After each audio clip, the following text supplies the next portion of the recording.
Well, hello, welcome back to Tail 3 Cabins. This is JD's first tow with the new truck. So I got the trailer back there, got the John Deere 1025R hooked up. And when I hooked it up at home, I wasn't on a flat level surface, so I'm gonna have to take a look at it once I get up to our house in southern Ohio here. I'm not positive because of the way the truck was sitting in our driveway, kind of on a little downhill slope, but I might have to adjust the hitch a little bit, and we'll really know once I get down to our place here in southern Ohio, because I always scrape this trailer. We'll just see how bad that scrapes. It's been miserable weather right now. It has been so long that I cannot remember a day without rain. Everything's just very muddy, especially around the house. It's very hard to do things with the tractor, moving the trailer around, just always putting divots in the yard just because the ground is so saturated right now. But I'm heading down here. There's a few things I want to take care of. We're actually going to be taking an RV trip next week, and I need to come down here, one, to cut grass. I don't know if you remember, but my battery died last time I was down here with the UTV,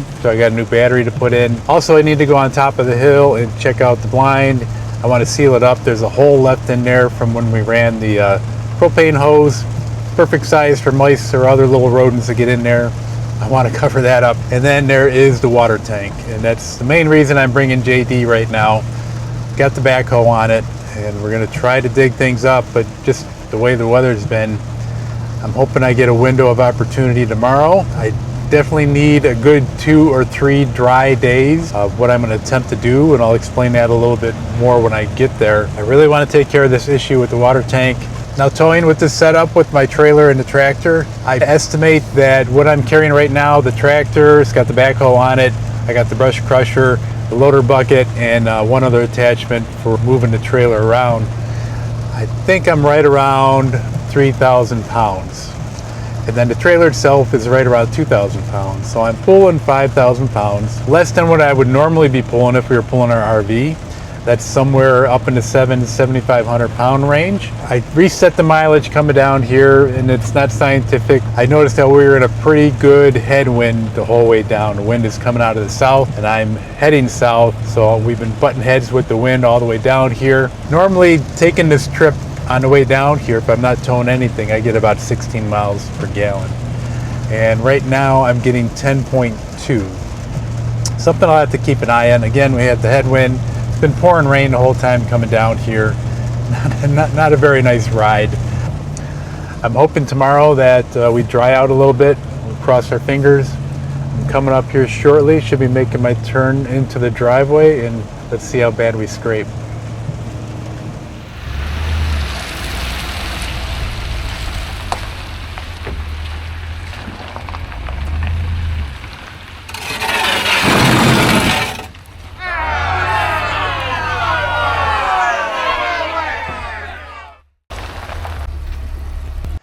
What I might do is just go into the garage here, get the UTV.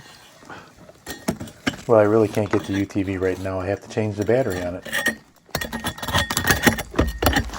Maybe I'll get a fire going later on this evening. Warm things up a little bit.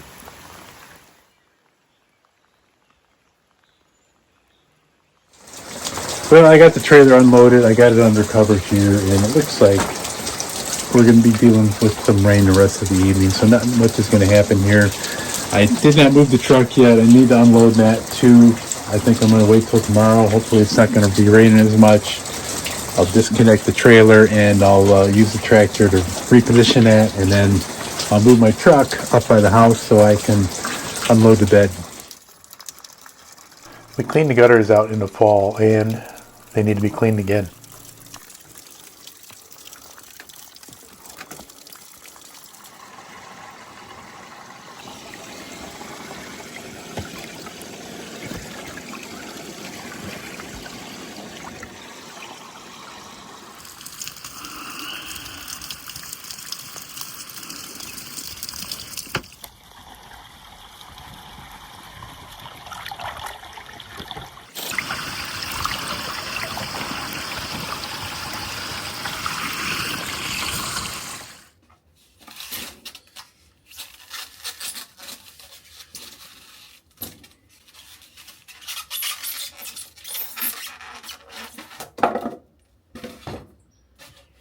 Alright, so I got a new battery for the UTV, but It's a little bit bigger than the old one, but we're gonna have to make it work, I think. It charges up for a little while. Just says that it comes with a charge, but I put it on my trickle charger and it's showing red, which usually means that your battery needs a charge. If it were flashing green, it just needed a slight charge. But I'm gonna just leave it on here for a little while. Maybe push the UTV out to make this a little bit easier to work with.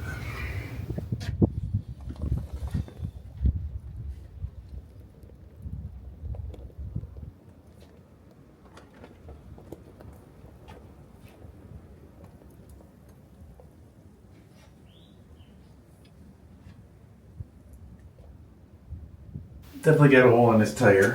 Let's just get it out and see what's leaking.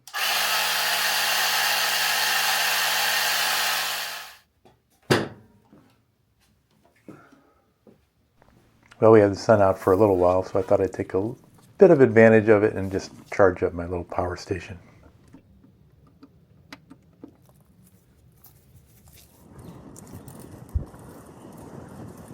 Two hours. Alright, so the old battery for the UTV fit inside that inner square, and my new battery is going to have to fit on top.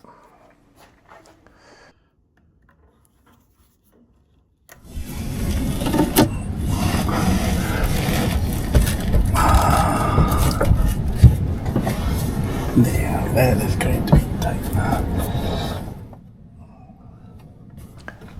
I'm not sure why the terminals are designed this way on UTV and lawnmower batteries, but it's always a pain in the butt to get the wires on.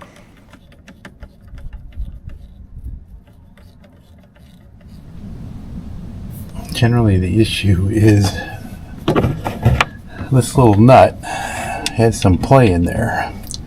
When you get a bunch of these wires that all have to attach together, you need that nut to be on the roof of this terminal. And we'll see, we got some matchsticks here holding it in. Let's see if that helps. I know I had a problem last time. It does look like there's threads this way, but it just would not work for what we need to do here.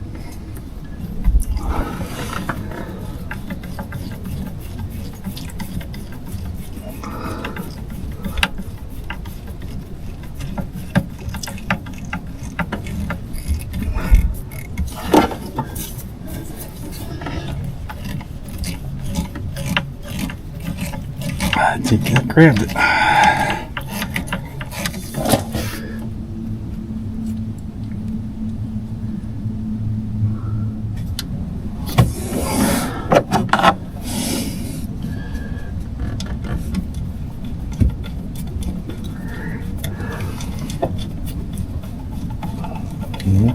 It grabbed.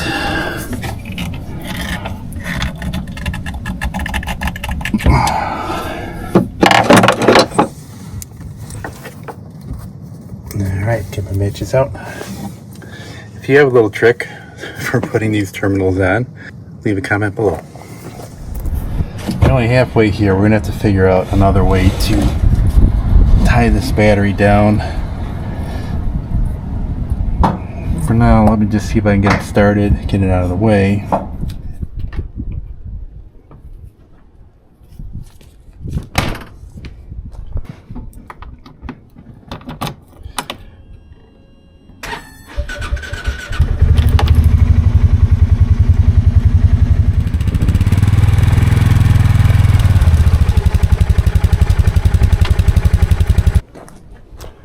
Alright, next problem. Last time I was here, I hooked up the battery to the trickle charger and disconnected it before I left. I don't like to leave it connected because of mice chewing through these wires. I've had them chew up a couple of these before. But I've noticed that the trickle charger is staying red, which is typically not a good sign.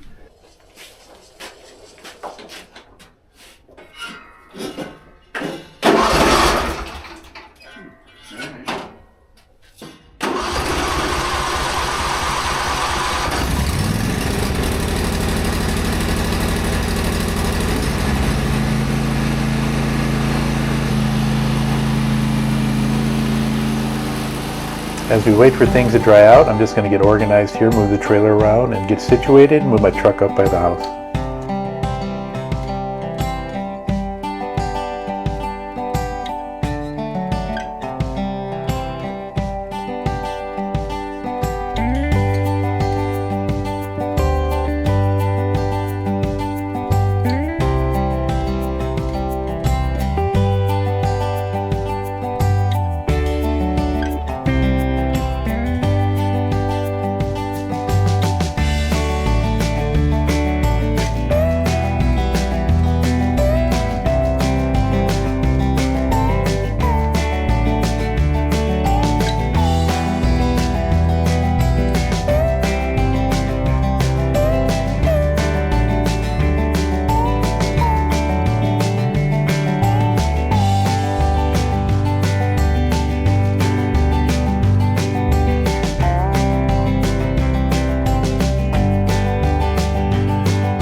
You ever have one of those projects you don't really want to do, but you know you got to do it? This is one of them.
Probably the hardest thing about this whole project is just working with the angles that I have here. It looks deceiving on the camera, but the tractor is tilted quite a bit.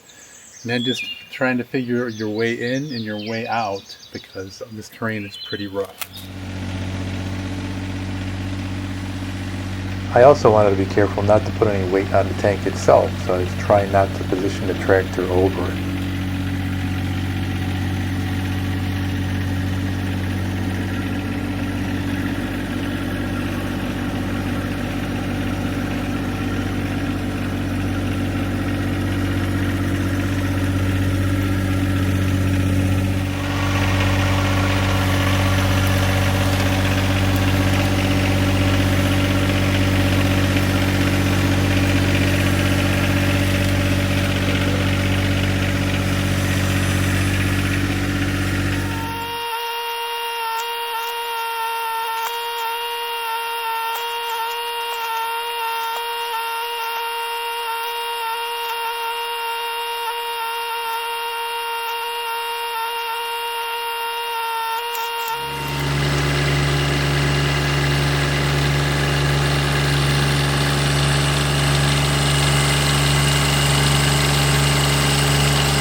I don't dare dig out too much more with the backhoe just because I don't want to damage the concrete on the tank, and I don't want to loosen this riser up. When I pull the lid off, though, it does look like it is dripping from underneath the riser. You can see the water accumulated here. I'm going to do the rest by hand, clean this up a little bit. I might go out and get my canopy and set that up. That way, if it starts to rain, I'll be under cover, and then also out of the sunshine if the sun comes out and I don't overheat.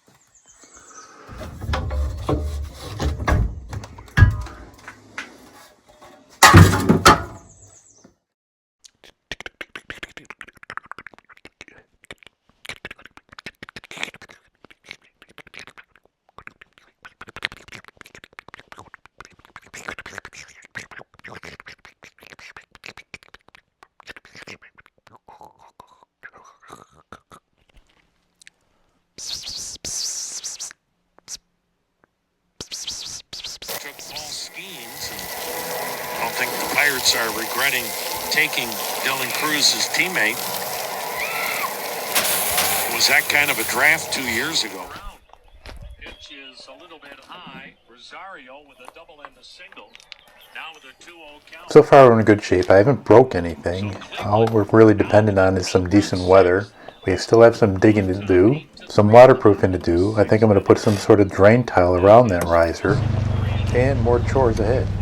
But that is going to do it for today. I appreciate everybody watching. Hope you enjoyed and subscribe to these videos. Click on that little bell when you want to know when one's coming out, and keep an eye on us. Take care, everybody. Very fortunate that with 6 walks, Washington has only scored 3 times.